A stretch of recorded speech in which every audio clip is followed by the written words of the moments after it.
Hello students of class 7. In this video I am going to continue with the alluvial plains of the river valley. In the last video I have explained about the different types of the plain that are alluvial plain that are formed by the river valleys. In this video we are going to see all those plains in the map. So this is the map of Asia.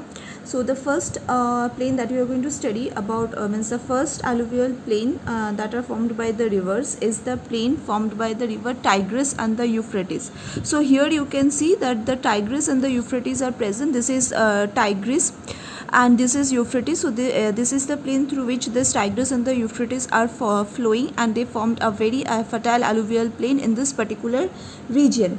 Next is this plain is actually present in the nowadays Iraq region, and this place is also known as the Mesopotamian lowland, because once upon a time in the ancient history, means in the ancient point of the time, this region is known as the Mesopotamia. Okay, and Tigris and the Euphrates are one of the important region based on which the Mesopotamian civilization flourished. So this plain is also known as the Mesopotamian lowland plain. So you can, in the map also you can see this is known as the Mesopotamian plain. Okay, next is the plain formed by the river Indus. So here you can see river Indus is flowing. So this river Indus has formed a very fertile plain in the India and the Pakistan region of our Southeast Asian portion. Next is the plain formed by the Ganga and the Brahmaputra. So here is our Ganga and here is the Brahmaputra. Okay, so the river Ganga has also formed a very fertile plain in the northern section, northern and the central eastern sections of the our India, and the Brahmaputra has formed a very fertile plain in the northeastern portion of our India. So both of these two rivers are meeting in the Bangladesh portion. So this is actually the Bangladesh portion. Both of these two river meet in the Bangladesh, and they formed a very fertile plain in the Bangladesh section. So this Ganga and the Brahmaputra together has formed the plain land in the India and the Bangladesh region. Next is the plain formed by the Irrawaddy in the Myanmar. So this is the Myanmar region. So here lies the river Irrawaddy. So river Irrawaddy has formed the fertile alluvial plain in the Myanmar region. Next is the plain formed by the Mekong Menon in the Vietnam, Cambodia and the Thailand region. So here is the Menon river and this is the Mekong river. So both of these two river has formed a very fertile plain in the Vietnam, Cambodia and the Thailand section of Asia. So the last plain is the plain formed by the river Yangtze Kiang, Si Kiang and the Wang Ho. Okay, so this is where the Wang Ho is. This is Yangtze Kiang river. Okay, Yangtze Kiang river, Wang Ho river and Si Kiang river. This is Si Kiang river. So you can see both the three rivers has formed a very fertile alluvial plain in its area through which it is flowing. Okay, and these plains are very much fertile in nature, and this is actually a plain land which favors the development of the agriculture as well as the development of settlements. That is why these areas, means this plainland regions of these Asias, are very much populated portion of Asia. Okay,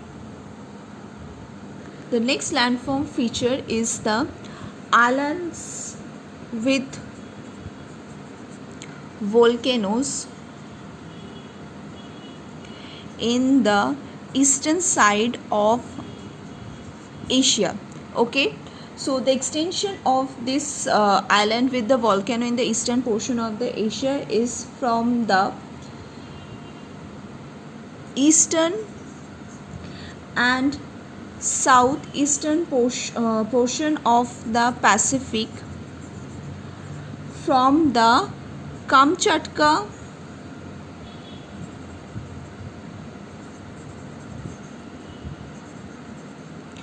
Peninsula in the north. Okay, so from Kamchatka Peninsula in the north up to this Indonesian island,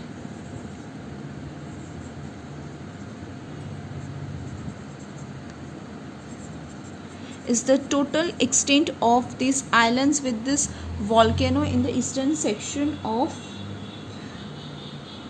the Asia. It includes the islands of Japan,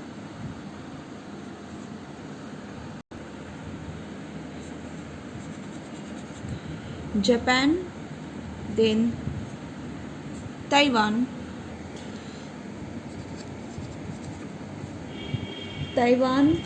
Philippines,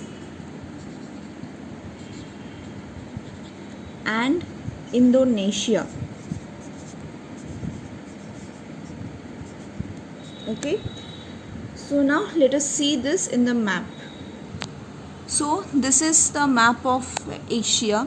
So here lies the islands with the volcanoes in the eastern section of the Asia. We are calling the islands and the volcano in the east because this island and the volcano group is present, or this particular physiographic feature or the relief feature is present in the eastern section or eastern side of the Asia. That is why we are calling this as the island group in the eastern section of the Asia. Okay, so it lies in the east or to the southeast of this Pacific Ocean. You can see the Pacific Ocean is present over here. So this total region is lying to the eastern and southeastern portion of the Pacific Ocean. So it is extending from this Kamchatka Peninsula. So here is the Kamchatka Peninsula. It is starting from here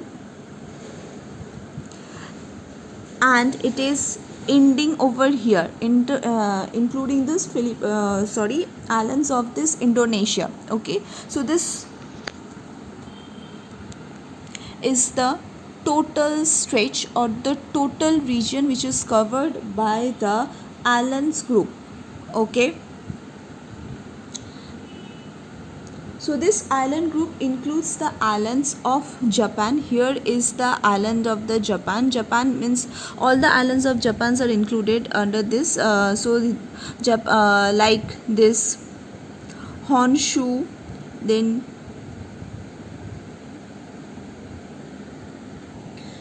Hokkaido, then Shikoku, etc. Above that there are the Kuril Islands present.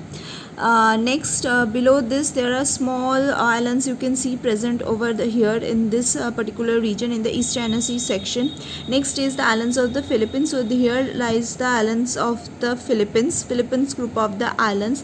In the southern section, the islands of like Borneo, Sunda Strait, Sunda Isle, then the Sumatra, all these are present over here. So all these islands are included into the islands group of this physiographic division. So most of these mountainous regions are volcanic in means most of this island contains the mountains which are very much volcanic in nature.